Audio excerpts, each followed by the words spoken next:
Ma'am आपके सवाल में बताया गया है थोड़ा सा, मैं थोड़ा नहीं मांगता, बहुत ज़्यादा मांगता हूँ। सन 1914 में जो बजट आया था उसके बाद से सबसे बेहतरीन बजट है, खासकर मिडिल क्लास और एम्प्लॉइज़ लोगों के लिए, और हर जन के जो बैंक में डिपॉजिट करना चाहते हैं उनके लिए भी 5 से 7 लाख का उनको हो गया, कोई टैक्स नहीं कटेगा, कोई उनको रिटर्न नहीं भरना पड़ेगा।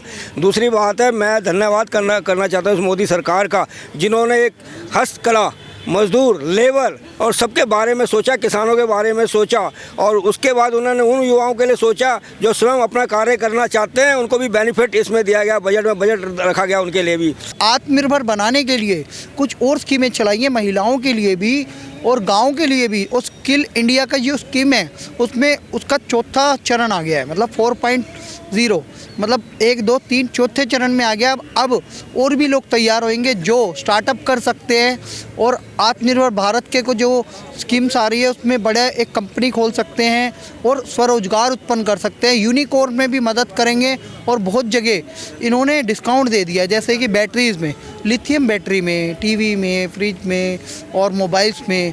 ये भी एक मैटर करता है मैडम, अगर बैटरी आधारित हमारा देश चलेगा तो हमें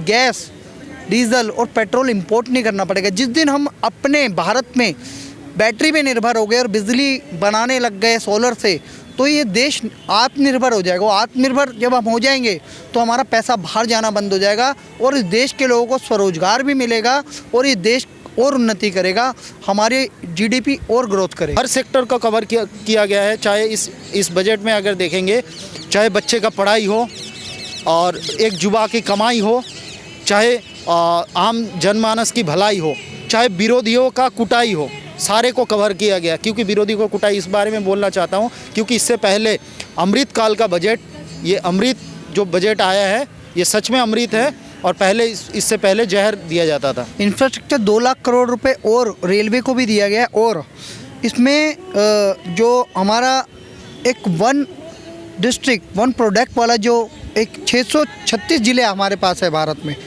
वहाँ मॉल बनाने की बात करिए हर स्टेट में, और वो जो मॉल है उनको आपस में कनेक्ट करके वहाँ के प्रोडक्ट बिकेंगे। स्वावलंबी बनाने का, भारत को आत्मनिर्भर बनाने के लिए ये बजट। और इसमें जो MSME था, जो स्मॉल इंडस्ट्री था हमारा, उसमें 90% जो पैसा रोक दिया था सरकार ने, वो इसमें दे दिया गया है। एक्चुअली जो मैं बोलने चाह रहा था, अगर भारतीय इकोनॉमी को देखोगे आप, इसका अनुमान लगाया जा रहा है 7% ग्रोथ रेट है।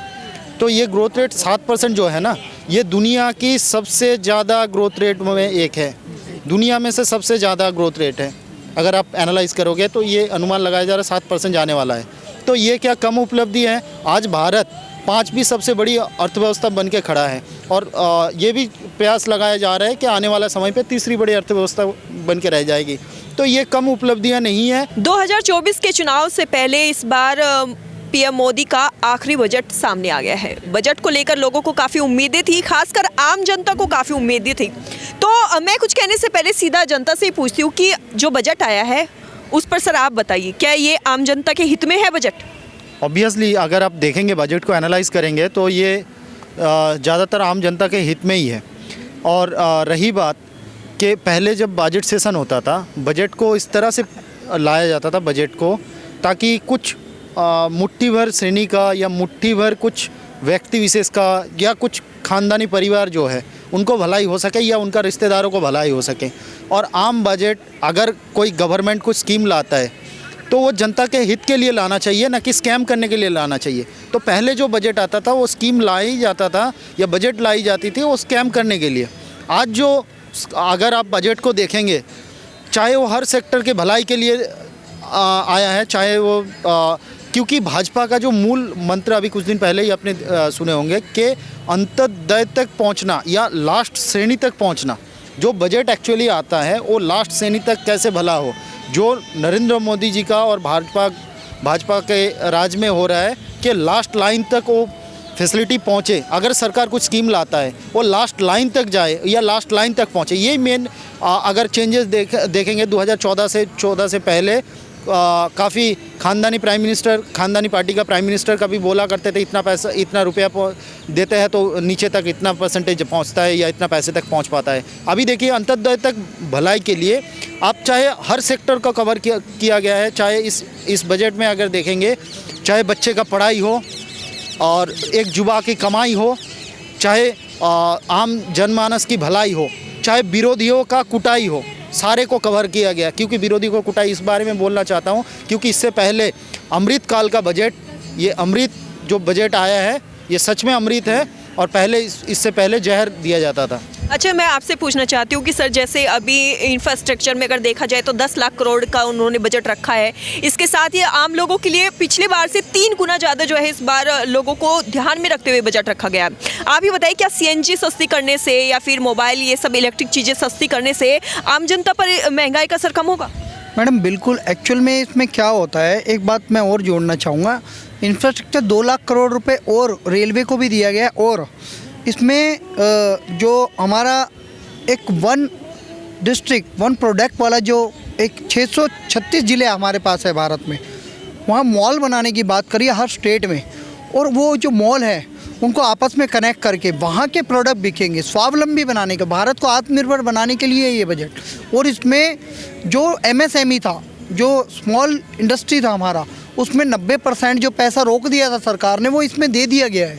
उसके अलावा जो 81 करोड़ लोगों को मोदी सरकार राशन दे रही थी, उसमें इन्होंने बजट बढ़ाया है और उसे 2024 तक एक्सपेंड कर दिया है। जो 220 करोड़ वैक्सीनेशन लगी है वो भी, तो मैडम हमें सोचना पड़ेगा कि मोदी सरकार ने 2 साल जो कोरोना काल के थे उसे संभाला भी और इसको कंटिन्यू भी रखा और आत्मनिर्भर बनाने के लिए कुछ और स्कीमें चलाई हैं महिलाओं के लिए भी और गाँव के लिए भी। और स्किल इंडिया का जो स्कीम है उसमें उसका 4था चरण आ गया है, मतलब 4.0, मतलब 1, 2, 3 चौथे चरण में आ गया। अब और भी लोग तैयार होंगे जो स्टार्टअप कर सकते हैं और आत्मनिर्भर भारत के को जो स्कीम्स आ रही है उसमें बड़े एक कंपनी खोल सकते हैं और स्वरोजगार उत्पन्न कर सकते हैं। यूनिकॉर्न में भी मदद करेंगे और बहुत जगह इन्होंने डिस्काउंट दे दिया है, जैसे कि बैटरीज़ में, लिथियम बैटरी में, टीवी में, फ्रिज में और मोबाइल्स में। ये भी एक मैटर करता है मैडम, अगर बैटरी आधारित हमारा देश चलेगा तो हमें गैस, डीजल और पेट्रोल इंपोर्ट नहीं करना पड़ेगा। जिस दिन हम अपने भारत में बैटरी पे निर्भर हो गए और बिजली बनाने लग गए सोलर से, तो ये देश आत्मनिर्भर हो जाएगा। आत्मनिर्भर जब हम हो जाएंगे तो हमारा पैसा बाहर जाना बंद हो जाएगा और इस देश के लोगों को स्वरोजगार भी मिलेगा और ये देश और उन्नति करेगा, हमारे GDP और ग्रोथ करेगा। अच्छा, अगर युवाओं को ध्यान में रखते हुए इस बजट को देखें तो 8000 शिक्षकों की भर्ती को अलग रखा गया है, रेलवे को अलग बजट दिया गया है, उसके साथ ही एयरपोर्ट्स को भी जो है इसमें शामिल किया गया कि और ज़्यादा एयरपोर्ट्स बनाए जाएंगे, लोगों को रोज़गार दिया जाएगा। इसके अलावा जो एकलव्य योजना आदिवासियों के लिए लेकर आए हैं, हाँ, इस पर आप प्रकाश डालिए। 38,000 वैकेंसी है मैडम, एकलव्य योजना के तहत दी जा रही हैं। उसके अलावा हेलीपैड्स बनाए जा रहे हैं। पहले 78 एयरपोर्ट बनाए गए, 78 एयरपोर्ट मैटर करता है मैडम। एक एयरपोर्ट पे कितना रोज़गार जनरेट होता है, मतलब वहाँ पे हज़ारों लोग नौकरी करते हैं, आयात निर्यात वो अलग, ठीक है। उसके अलावा हेलीपैड्स बनेगा तो अब जो लोग हैं वो आसानी से हेलीकॉप्टर में भी सवारी कर सकेंगे। आने वाले समय पे हेलीकॉप्टर से टैक्सी मतलब चालू करने तक की भी योजना है मोदी सरकार की और उत्तर प्रदेश में तो जल्दी शुरू भी होने वाली है। आपको लगता है इतनी महंगाई में जो है आम जनता कैसे हेलीकॉप्टर की जो है सफ़र कर पाएगी? आम जनता को तो चप्पल वाला आज मैंने खुद देखा है मैडम, एयरपोर्ट पे जाते हुए मैं बेंगलोर जा रहा था, मेरे साथ ही बैठी हुई थी एक महिला, वो चप्पल में ही थी। एक चप्पल पहनना तो आजकल फैशन में आ गया है, बड़े बड़े एक्टर जो है वो आते हैं। 1,500 की कोई भी देखो टिकट भी अफोर्ड करता है। मैंने 1,500, 2,000, 3,000 तक की टिकटें देखी है फ्लाइट की, और लोग जा पा रहे हैं, जिनको दूर जाना है और टाइम से पहुंचना है वो कर पा रहे हैं। और वैसे एक समय आएगा लोग कर पाएंगे। जो देखो खेतों की बात करते हैं, एक किसान के लिए 20 लाख करोड़ रुपए सैंक्शन किए हैं। एक किसान को आज उसका अधिकतम मूल्य मिलता है और अच्छा पैसा मिलता है, तो वो पता है जाके क्या करता है, महिंद्रा की गाड़ी खरीदता है। पुणे एक स्थान है, वहाँ पे इतनी अच्छी फसल हुई, 200 गाड़ियाँ उन्होंने खरीदी हैं, स्वदेशी गाड़ी खरीदी, किसान मजबूत हुआ। हम उसकी बात नहीं करते, वो कल तक धोती में घूम रहा था, आज महिंद्रा लेके घूम रहा है। ये भी तो बात है। गुड़गांव में जब लोगों की ज़मीनें बिकी थी ना मैडम, गुड़गांव में जो वो फॉर्च्यूनर गाड़ी थी 35 लाख की गाड़ी थी, कितनी गाड़ियाँ निकलवाई थी एक ही समय पे, 500 गाड़ियाँ। आप सोचो तो जब ये DLF डेवलप हुआ था, अब नोएडा डेवलप हुआ, वहाँ ज़मीनें बिकी, जितने जाट गुजर यादव जो वहाँ रहती थी जातियाँ, उन्होंने जब अपनी ज़मीनें बेची कितना पैसा आया उनके पास, ये भी तो मैटर करता है, वो भी GDP में लगता है। देखो रोज़गार सिर्फ यही नहीं होता कि किसी लोगों को सरकारी नौकरी मिल जाए, रोज़गार ये भी होता है कि हम किसी को मतलब किसी का सामान खरीदते हैं, कोई एक बड़ी दुकान होती है, एक बड़ा शोरूम होता है, वहाँ पे भी बड़े लोग मैनेजर जॉब करते हैं, 50,000 60,000 वहाँ भी पाते हैं। किसी प्राइवेट जॉब में भी आज 2-2 5-5 करोड़ के पैकेज है। IIT IIPM वगैरह में तो, और जो इंस्टीट्यूट है बड़े बड़े, वहाँ पे तो पहले ही हायरिंग चल जाती है और पहले विदेशी लोग आते हैं हायर करने के लिए। तो इसको भी हमें सोचना पड़ेगा, सरकार उनके लिए भी बहुत कुछ सोच रही है। और हमारे यहाँ लाइब्रेरी भी खोली गई है बच्चों के लिए, तो ये सब मैटर करता है, युवाओं के लिए बहुत कुछ सोचा जा रहा है और मुझे लगता है मोदी सरकार का ये बजट सफल जाएगा। जी, एक्चुअली जो मैं बोलने चाह रहा था, अगर भारतीय इकोनॉमी को देखोगे आप, इसका अनुमान लगाया जा रहा है 7% ग्रोथ रेट है। तो ये ग्रोथ रेट 7% जो है ना, ये दुनिया की सबसे ज़्यादा ग्रोथ रेट में एक है, दुनिया में से सबसे ज़्यादा ग्रोथ रेट है। अगर आप एनालाइज करोगे तो ये अनुमान लगाया जा रहा है 7% जाने वाला है।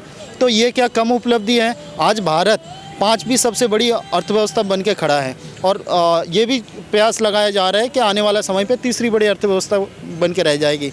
तो ये कम उपलब्धियां नहीं है। और आज जिस तरह से बजट में जीरो से लेकर हीरो तक कवर किया गया है, उसके लिए हम नरेंद्र मोदी जी का और भाजपा शासित गवर्नमेंट को हम तहे दिल से धन्यवाद देना चाहते हैं। Thank you. आपको लगता है कि ये जो बजट आया है 2024 के चुनाव को देखते हुए आया है? देखिए, चुनाव तो हर टाइम रहेगा।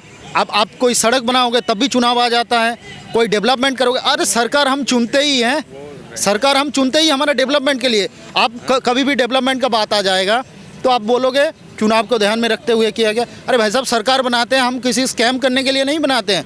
और अभी जो दिख रहा है कि अभी जो थोड़ी देर पहले मैंने बताया था कि पहले स्कीम ही लाया जाता था स्कैम करने के लिए, आज स्कीम लाया जाता है ग्राउंड में दिखने के लिए। तो ये कहीं ना कहीं दर्शाता है कि मेरा भारत बदल रहा है और विश्वगुरु और बढ़ने की ओर आगे बढ़ रहा है। चलिए सर, मैं आपसे पूछना चाहती हूँ, आज के बजट में थोड़ा सा जो आम जनता के लिए राहत दी है कि 7 लाख रुपए सालाना कमाते होंगे तो उन पर टैक्स नहीं लगेगा, आपको क्या लगता है राहत है?